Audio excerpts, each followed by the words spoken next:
Programa de hoje, falaremos de 3 bandas bacanas dos anos 70 e 60, né? Metade final dos anos 60, que tem muito a ver entre si, bandas de família ali, né? E eu vou falar o nome dessas bandas, são Small Faces, Faces e Humble Pie. Bandas muito boas. Tem que começar com o Small Faces, que foi a primeira delas. Sim. Para falar de Small Faces, a gente teria que entender como é que estava Londres naquela época, que era swing em London. Era super feliz, os mods, aqueles caras modernos, super cool, usavam os terninhos cortados italianos e curtiam soul music e rhythm and blues. Que aliás eles ouviam através das rádios piratas, lembra? Você viu? Sim, tem um filme eu aqui. lembro, eu estava lá, Gastão. Você estava lá, né? Você já passou dos 70 anos. Sim. Provavelmente esse filme aqui, ó, Cami, já viu? Os Piratas do Rock, não. tá ligado? Olha esse filme aqui, ó. Esse filme é o seguinte, ele fala sobre essas rádios piratas. Que elas ficavam ancoradas longe ali e ficavam transmitindo som. Porque as rádios na época, todas eram estatais, né, da BBC, tocavam 45 minutos de rock no máximo.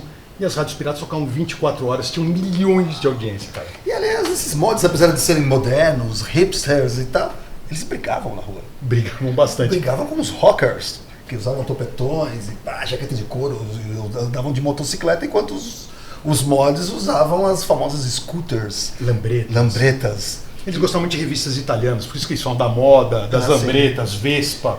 Só que eles não queriam velocidade, eles só queriam passear e dar uma de legal. Então, é que o transporte público em Londres acabava cedo, então eles precisavam de um transporte barato. Era a lambreta. Faz sentido. E os rockers, ao contrário, não gostavam de rock dos anos 50, Elvis Presley e tudo mais, Sim. e gostavam de velocidade. Yes. Por isso que eles brigavam. Sei lá, já que não tinha nenhum motivo para eles brigarem, Sim. tinha que arrumar algum. Eu gostava de velocidade e o outro não. Ou seja, essa era a cena de Londres naquela época. Exatamente. Carnaby Street, uma rua ali que tinha várias lojas, todo mundo ficou ligado em moda, principalmente os mods, logicamente que essa turminha classe média inglesa, né? Gostava dos terninhos mesmo, iam lá, compravam roupa, queriam parecer bacanas, e também tinham bandas. Uma delas, os Small Faces. E a outra mais importante era o The Who. The Who. Aliás, tem uma história engraçada, né? Parece que os Small Faces já eram mods e montaram uma banda. E o The Who era uma banda que virou um mod. Tinha mais mulher, né? Isso, era oportunista. Eles falam isso até. O Roger Daltrey fala que era um rocker, mas daí todo mundo falou, nas festas de moda tem muito mais mulher, ganha mais dinheiro, tem mais lugar onde tocar. Todo mundo migrou pro mod. Pra ter uma ideia, apesar de serem rivais, né, Small Faces e o The Who, como eram as principais, eram um pouco rivais, mas todo mundo era amigo. Sim. Pete Townshend era muito amigo do Ronnie Lane, que era um dos líderes do Small Faces. Né? O Kenny Jones, que era baterista do Small Faces, foi o cara que substituiu o Keith Moon no The Who. Quer dizer, tinha uma camaradagem absoluta. Aliás, a gente tem que falar, né, dos dois pilares do Small Faces, que é o Steve Marriott e o Ronnie Lane. Exatamente, cara. Aqui, ó. Explicando também que Face era uma gíria dos mods que eles falavam. Um Face era um cara bacana, um cara cool. Como os 4 da banda eram pequenininhos, eles ficaram os Small Faces. Começou com uma brincadeira, depois realmente virou uma coisa séria. Só para marcar, ó, esse aqui, ó, é o Ronnie Lane e esse aqui é o Steve Marriott, ó. Ronnie Lane aqui, Steve Marriott aqui, respectivamente. Ronnie Lane, baixista, vocalista, Steve Marriott, vocalista, guitarrista. Steve Marriott, para mim, um dos maiores vocais da história do rock. Pra mim, eu concordo com você.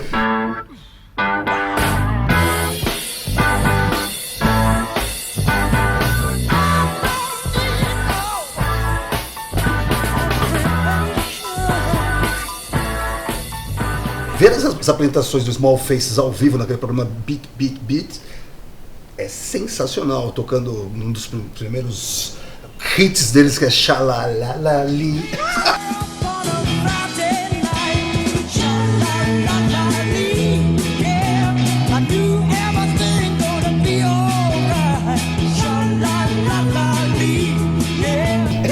Isso aí foi coisa do empresário, você tá ligado, né? É. O empresário deles era o Don Arden. Muita gente deve conhecer o Don Arden, sabe por quê? Ele é o pai da Sharon Osbourne. A mulher do Ozzy, a empresária dele, é filha do Don Arden, que era um empresário também do Black Sabbath, um dos maiores mafiosos. Então é por isso que na primeira fase do Small Faces, enquanto eles estavam na Decca e eram empresariados pelo Don Arden, eles não ganharam um centavo. E o Don Arden ainda falou, trabalho com bandas que gostam de ser exploradas. Coitado, vocês deram mal pra caramba, né? Sim.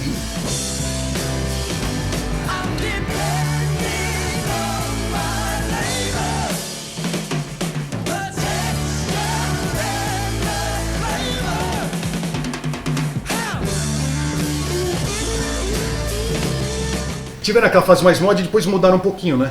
Então, Então, é engraçado que você fica vendo essas bandas mods, elas foram migrando pro rock and roll, né? Então, se você ver a primeira...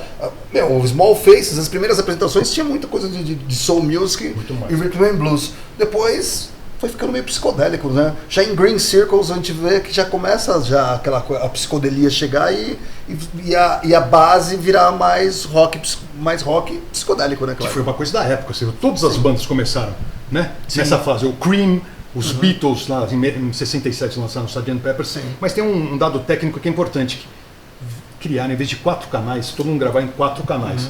Criaram uns 8 canais. E aí aumentaram as possibilidades, muita gente começou a fazer uns discos mais malucos. Sim. No caso... Por favor. Não, então, e discos intocáveis ao vivo, né? Que era uma das reclamações, tanto de Sgt.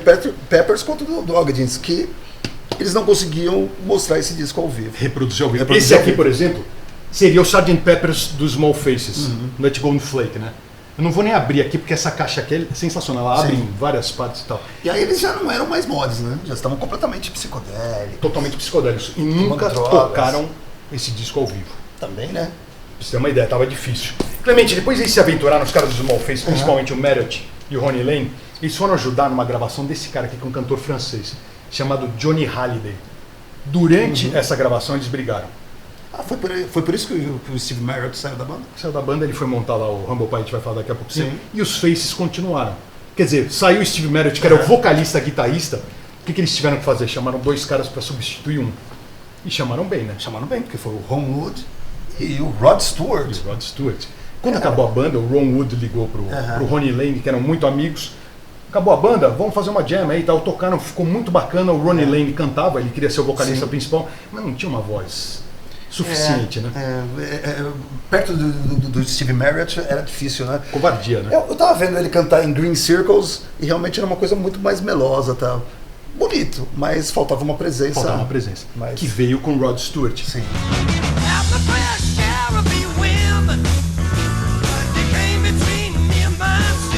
Né? Aliás, lançaram o primeiro disco que saiu, esse aqui, ó. Tem alguns lugares que saiu como Faces. Aqui ainda no caso, eu peguei a capinha antiga, que é como Small Faces ainda. Sim. Quer dizer, o Steve Marriott tinha acabado de sair, já tem o Rod Stewart, já tem o Ron Wood. Mas eles lançaram como Small Faces. Depois ficou só Faces. Mas é engraçado, né? Porque as apresentações o Faces durou pouco tempo, né? Durou pouco tempo. Menos que o Humble Pie. 4 discos, né? Não é 4 discos. E o Faces, por incrível que pareça, as apresentações eram super energéticas e influenciou meio mundo do punk rock. E sonoramente nem tem a ver, né? Era o rock and roll Era o rock and roll puro. Rock and roll puro.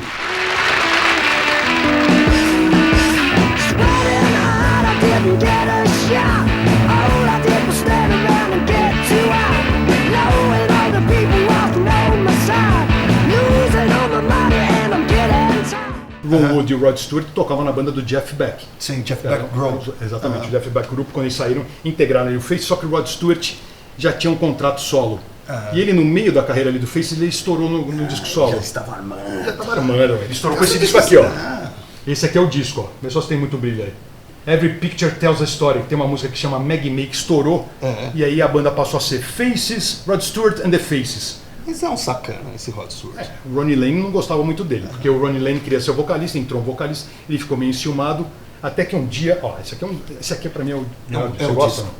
Esse é o melhor disco do Faces, ó. Nossa, Terceirão, coisa mais linda. Gostei dessa contracapa, Gastão. A contracapa, ó, tem os bonequinhos dele, dá uma olhada aqui, ó. Sensacional, cara. Banda de primeiríssima. Os Faces fizeram muito sucesso. Só que quando eles lançaram o último álbum, o 4º álbum, que é o Olala, que é esse aqui, ó. Vou mostrar a capinha. Quando eles lançaram isso aqui, o Rod Stewart deu uma entrevista e falou o seguinte: o último disco dos Faces é uma porcaria. Você precisa ouvir o meu solo novo que tá matando a pau. Mas não vai escrever isso. Adivinha? O repórter foi lá e botou na matéria. É claro, né? Eu botaria. Ronnie Lane ouviu falar, ficou louco da vida, saiu da banda. Saiu da banda. Mas é impressionante como o Faces, como o Ronnie Lane e o Steve Marriott, eles tinham um bom dedo, né? Porque o Ronnie Lane escolheu o Ron Wood, que depois foi pro Rolling Stones, e o Rod Stewart, que fez uma carreira solo absurda. Muito bem sucedido. E o Steve Marriott foi montar o Humble Pie com Peter Frampton. Inacreditável, né, cara? Inacreditável. Peter Frampton, que aliás, a ideia inicial do Steve Marriott era montar uma banda para o Peter Frampton. Engraçado, né? Chamou o Greg Ridley, que era de Spook Tooth, que é uma banda que eu amo. Sensacional. Né? E o Jerry Shirley, que era um baterista novinho, tinha 17 anos na época. gostou tanto da banda que acabou ficando. O Peter Frampton veio dessa aqui, ó. Eu não gosto dessa banda, Clemente. A banda anterior do Peter Frampton, olha ele novinho, chamava The Herd. Eu achava uma banda estranhinha, meio psicodélica, não tinha muita característica. Mas é engraçado, né? Porque o Peter Frampton tem um dos discos ao vivo mais bem sucedidos da história da música. Né? Foi depois que ele saiu do Humble Pie. Tá aqui, ó, tem uma versão argentina, Frampton Llega Vivo. Nossa! Mas vamos falar do Humble Pie primeiro, Sim. esse aqui é o guitarrista, né? Então o que aconteceu? Eles entraram, fizeram essa banda. Então Steve Merritt ia montar a banda do Frampton, acabou ficando na banda. Começaram com muita coisa acústica. Eles tinham uma predileção pelo acústico. Mudaram de empresário, e o empresário novo falou assim: nós vamos investir nos Estados Unidos. Esquece a parte acústica, vamos pro rock and roll.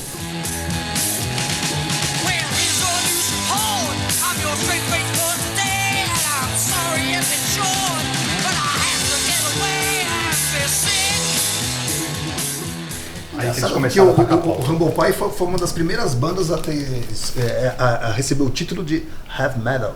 Exatamente. Foi uma das primeiras vezes que falaram isso. Que era pesado mesmo. Era pesado. Não era o Iron Maiden, mas era um rock and roll. Esse aqui já é um disco intermediário, é o terceirão, lindo. Depois lançaram esse aqui, foi o disco que realmente despontou, né? Que é o Rock On. Rock On, meu preferido. Putz, pra mim também é o preferido, acho que o preferido de um monte de gente. Aqui foi uma fase muito boa, porque é 1971. Foi o auge do Humble Pie. Eles lançaram o Rock On e o ao vivo. Sim, e foi quando eles conquistaram os Estados Unidos, porque era difícil a conquista dos Estados Unidos. Era, cara. E com esse disco ao vivo aqui, no meio da gravação, antes de lançar o disco ao vivo, o Peter Frampton saiu andando. O disco ao vivo foi tipo pros primeiros lugares da parada. Aí o Frampton quis voltar. Não, na época ele falou: ai meu Deus do céu, fiz uma burrada, cara. Acho que já era. Logo quando ele saiu, lançaram isso aqui com o Smoke. Sim. Aqui, ó. Que foi o que mais vendeu, né? Foi o disco mais bem sucedido da banda, cara. Logo depois que o Peter Frampton saiu. Novidade aqui, outro guitarrista, que era o Clem Clemson, que era um cara bacana. Ele tocou numa banda chamada Baker Louie no Colosseum. Que é essa aqui, ó. Baker Louie ainda tem, isso aqui era um power trio. É a banda anterior, então, do Clem. Já tocava muito bem. Ali não, né?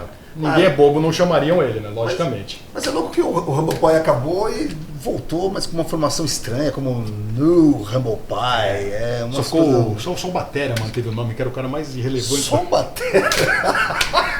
Não deu muito certo. Infelizmente, Ronnie Lane morreu. Sim. Esclerose múltipla. Foi ajudado ainda aqui, ó. Tem um disco que ele gravou com o Pete Townshend ali, que tentou ajudar, que era um dos melhores amigos dele. Fez sucesso, mas não foi suficiente para ele sair da bancarrota. Esclerose múltipla, acabou com a carreira dele, infelizmente. O Steve Merritt morreu num incêndio na própria casa, né? Casa de madeira. Na casa de madeira. Então, quem tava fumando, caiu o cigarro, pegou fogo. Só que tem esse tributo aqui, ó. Esse aqui foi um tributo, um show que fizeram em homenagem ao Steve Merritt, só gente famosa. Tem até o Noel Gallagher aqui, dois. Pra você ver a impressão. Pra mim, melhor vocalista da história do rock. Uma das vozes mais... Eu concordo plenamente com você.